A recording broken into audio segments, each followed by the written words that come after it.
Friends இன்றைக்கி பாண்டிஸ்லாம் நல்லா நினச்சி ஷார்ட்டாக ரிவ்யூ பார்த்தலாம். ராஜ் வந்து டியூஷனுக்கு கிளம்புறேன் அப்படின்னு சொல்லிட்டு வீட்டில் சொல்லிட்டு கிளம்புறாங்க.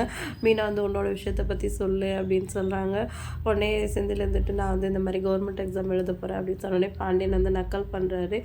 ஏன்டா நீ படிக்காமலே போகிற எக்ஸாம் எழுதுவேன், வேலை கிடச்சிடுமா அப்படின்னு சொல்லிட்டு உடனே செந்திலுக்கு ரொம்ப அப்செட் ஆகிடுது. பழனி இருந்துட்டு நீங்கள் அவனை படிக்க விட்டா தானே அப்படின்னு சொல்லிட்டு கேட்குறாங்க. ஏன்டா ஸ்கூல் படிக்கும்போது காலேஜ் படிக்கும்போதெல்லாம் நான் படிக்க விட்டது இல்லையா, எக்ஸாம் அப்போல்லாம் நல்லா படிந்தான்டா சொல்லியிருக்கேன் அப்படின்னு சொல்லிட்டு நம்ம பாண்டியன் வந்து ஜாக வாங்குறா. சரி எதாவது பண்ணுங்க அப்படின்னு சொல்லிட்டு கிளம்பிடுறாங்க. காமெடி தான்.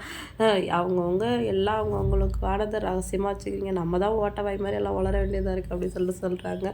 என்னத்த சொல்கிறீங்க அப்படின்னு சொல்லிட்டு கேட்கவும், இவ்வளோ நாள் இந்த விஷயத்தை அப்படியே நீங்களே மனசுக்குள்ளே வச்சுட்டு இருந்தீங்கல்ல அப்படின்னு சொல்லிட்டு யோசிச்சுக்கிறாங்க. அடுத்து பாண்டியன் வர தங்கமயில்கிட்ட ஏமா நீ ஏதாவது வேலைக்கு போக வேண்டியது தானே அப்படின்னு கேட்குறாரு. இல்லைம்மாம்மா நான் வந்து வேலைக்கு போனால் அத்தை தனியாக வீட்டில் கஷ்டப்படுவாங்க, நாங்கள் 2 பேர் தானே இருக்கோம், எல்லாருமே வீட்டை விட்டு போயிடுறாங்களே அப்படின்னு சொல்லவும், நான் கஷ்டம்னு சொன்னேன் நாடி வாங்கிட்டு இன்னும் 10 பேர் இருந்தாலும் நான் வேலை செய்வேன், நீ வந்து வேலைக்கு போ அப்படின்னு சொல்லிட்டு கோமதி சொல்கிறாங்க. தங்கமயிலுக்கு என்ன சொல்கிறதுனே தெரியல. அதான் சொல்லிட்டாலம்மா பார்த்துப்பா, நீ ஏதாவது வேலையை பாரு அப்படின்னு சொல்லிட்டு பாண்டியன் வந்து கடைக்கு கிளம்பிடுறாரு. கதிரை வந்து ராஜை கூட்டிகிட்டு போய் விட சொல்கிறாங்க. அவர் வந்து நான் ஆட்டோ பேசியிருக்கேன் உனக்கு அப்படின்னு சொல்கிறாங்க. பின்ன சம்பாதி காசெல்லாம் ஆட்டோ கொடுக்க முடியுமா அப்படின்னு ராஜு கேட்குறாங்க.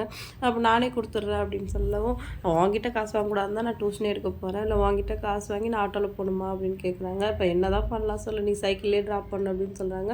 சைக்கிள் ஏறி உட்காவும் அவங்க சித்தப்பா வராரு. அதுக்கு எப்பேற்பட்ட இடத்துலலாம் வந்து மாப்பிள்ளை பார்த்தோம், 4 கார் இருந்தது, அதை விட்டுட்டு மோட்டர் சைக்கிளில் போகிற அளவு சாக்கடையில் போய் விழுந்திருக்கு அப்படின்னு சொல்லவும் ராஜு கோவம் வந்துடுது. தேவையில்லாமல் எங்களை பற்றி பேசுகிற அளவு வச்சுக்காதீங்க, நீங்கள் எவ்வளோ சம்பாதிச்சாலும் வட்டிக்கு விட்டு அநியாயமாக சம்பாதிக்கிறீங்க, நான் 200 சம்பாதிச்சாலும் என் சொந்த காலில் நான் சம்பாதிக்கிறேன், அதை கேவலமாக பேசாதீங்க அப்படின்னு சொல்லிட்டு கோவமாக சொல்லிட்டு ராஜு கிளம்பிடுறாங்க. உடனே உள்ளே போய் இந்த கோவத்தாடி வீட்டில் காட்டுறாரு. அந்த ஓடுகாலி சும்மா இல்லாமல் தேவையில்லாமல் என்ன வட்டி கொடுத்து சம்பாதிக்கிறேன் கேவலமாக பேசுகிறேன், நம்ம பிஸ்னஸில் ஹெல்ப் பண்ணலன்னா எனக்கு எந்த பங்கும் இல்லையா அப்படின்னு கேட்கவும் அவள் ஆறுறாரு.